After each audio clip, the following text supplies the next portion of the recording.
Mercy মুভিতে দেখানো হয়েছে প্রথম দিকে মানুষের ঘরবাড়ি নেই, চাকরি নেই, ক্রাইম রেট এত বেড়ে গেছে, এত পরিমাণে ক্রাইম হচ্ছে যেটা কন্ট্রোল করা আসলে সরকারের দ্বারা সম্ভব হচ্ছিল না।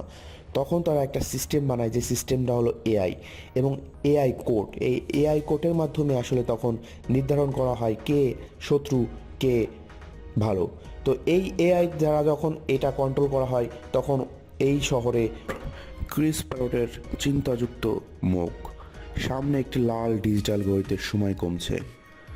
ভবিষ্যৎ পৃথিবী কতটা নিষ্ঠুর হতে পারে তার প্রমাণ এই ছবি বা এই মুভি। ধরুন আপনি নিরপরাধ, কোনো অপরাধ করেননি, কিন্তু একটি শক্তিশালী রোবট বা এআই আপনাকে বলছে আপনি খুনি। আপনার হাতে সময় আছে মাত্র 90 মিনিট। এই সময়ের মধ্যে নিজেকে নির্দোষ প্রমাণ করতে না পারলে আপনার মৃত্যু নিশ্চিত। আজকে কথা হলো 2026 সালের সাইফাই থ্রিলার মার্সি মুভি নিয়ে।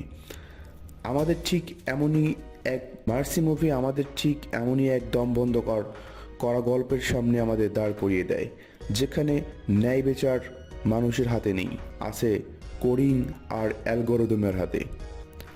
আজকের ভিডিওতে আমরা এই মাস্টারপিস মুভিটা এক্সপ্লেইন করব। সাথে আছে আমি রকিব, আর আপনারা দেখছেন সিনে গল্প। গল্পের মূল নায়ক ডিটেকটিভ রয়, যে চরিত্র অভিনয় করেছেন ক্রিস প্যারট। রয় এমন একজন মানুষ যে সারা জীবন অপরাধীদের আইনের আওতায় এনেছেন, কিন্তু 2000 এই পৃথিবীতে আইন বদলে গেছে। এখন আর জুরি বোর্ড বা উকিলদের বিতর্ক নেই। মার্সি নামক একটি সুপার ইন্টেলিজেন্ট এআই যখন পৃথিবীর প্রধান বিচারক। এই এআই দাবি করে সে কখনো ভুল করবে না। রয় তার স্ত্রীকে অনেক এই মুভিতে দেখা যায় রয় তার স্ত্রীকে অনেক ভালোবাসতো, কিন্তু এক সকালে সে ঘুম থেকে উঠে দেখে তার স্ত্রী খুন হয়েছে। তার বাড়ির চারপাশে পুলিশ ঘেরাও করেছে। এআই রয়কে প্রধান আসামি হিসেবে চিহ্নিত করেছে। এখন রয়কে গ্রেপ্তার করে নিয়ে আসা হয় মার্সি সেন্টারে। এখানে কোনো জেল নেই, আছে শুধু একটি রুম, যেখানে এখানে একটি মানুষকে বসিয়ে জেরা করে এআই। মার্সি মূলত বিচার করে চোখের মনি, হার্টবিট, মস্তিষ্ক স্ক্যান করে। একইভাবে রয়কেও স্ক্যান করে এবং বিচার দেয় রয় খুনি, কিন্তু রয় জানে তাকে কেউ ফাঁসাচ্ছে।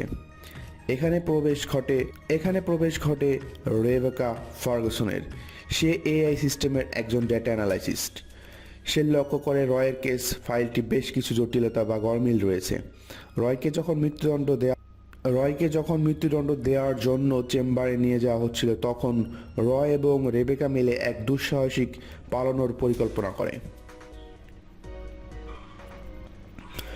মুভির এই অংশে টানটান উত্তেজনা। রয়কে এখন শুধু পুলিশের থেকে বাঁচলে হবে না, তাকে হ্যাক করতে হবে সেই অপরাজিত এআই সিস্টেমকে। কাহিনীতে বড় টুইস্ট আসে যখন দেখা যায় রয়ের স্ত্রী আসলে কোনো সাধারণ মানুষ ছিলেন না। তিনি ছিলেন একজন আন্ডারকভার এজেন্ট, যে এআই সিস্টেমের এক বড় দুর্নীতির প্রমাণ পেয়েছিলেন। সেই প্রমাণ রয়ের কাছে আছে বলেই তাকে খুনের মামলায় ফাঁসানো হয়েছে। রয় কি পারবে কয়েক মিনিটের মধ্যে সেই কোড ডিসক্রিপ্ট করতে, নাকি এআইয়ের যান্ত্রিক বিচারে তাকে প্রাণ দিতে হবে? তো এক পর্যায়ে এসে নায়ক আসলে আন্দাজ করে ফেলে যে আসলে কে তার ওয়াইফের খুনি বা খুন করতে পারে। তো এর ভিতরে তার আইডিয়ার পরে যে তাদের কাছে একটা বোম বানানোর কিছু ম্যাটেরিয়ালস রয়েছে। তো এখন তারা কোথায়? তো এই মুহূর্তে এআই সেটা ডিটেক্ট করে যে সেই বোমের ম্যাটেরিয়ালস নিয়ে সে মার্সির দিকে আসতেছে। তো তখন সে বুঝতে পারে আসলে তার টার্গেট মূলত মার্সি হলো। তাহলে এখানে দাঁড়াচ্ছে যে মার্সি যে টার্গেট করছে সেই আসল খুনি। এক অভাবনীয় উপায়ে রয় প্রমাণ করে দেয় যান্ত্রিক মস্তিষ্কে ম্যানিপুলেট করা যায় এবং সম্ভব। মুভিটির শেষে আমরা দেখি প্রযুক্তির উপর অতিরিক্ত নির্ভরতা আমাদের জন্য কতটা বিপজ্জনক হতে পারে। মার্সি মুভিটি আমাদের শিখিয়ে দেয় যে আবেগ আর বিবেকের বিচার কখনো শূন্য আর এক দিয়ে করা সম্ভব নয়। বন্ধুরা, এই ছিল 2026 সালের অন্যতম সেরা মুভি সাইফাই মার্সিয়ের গল্প। মুভিটা আপনাদের কেমন লেগেছে কমেন্টে জানাবেন। আপনি কি মনে করেন ভবিষ্যতে বিচার ব্যবস্থা এআই হতে পারে বা এআইয়ের হাতে নিরাপদ থাকতে পারে? কমেন্ট করে অবশ্যই জানাবেন। আর